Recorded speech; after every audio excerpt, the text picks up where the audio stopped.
Hola amigos, os están metiendo gato por liebre y no os dais cuenta en las máquinas. Y para eso estamos nosotros, porque nos gusta ser transparentes y por nada del mundo vamos a engañar a nadie.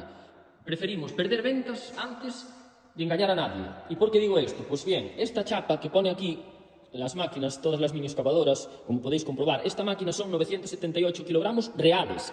Estoy hablando reales, sin cazo, sin peso operativo. ¿Qué pasa? La gente está vendiendo máquinas poniendo que esta misma máquina, de hecho podéis verla, color azul, diciendo que pesa 1200 kilogramos. Error, están engañando al cliente. ¿Y por qué digo esto? Porque os están vendiendo la máquina como peso operativo.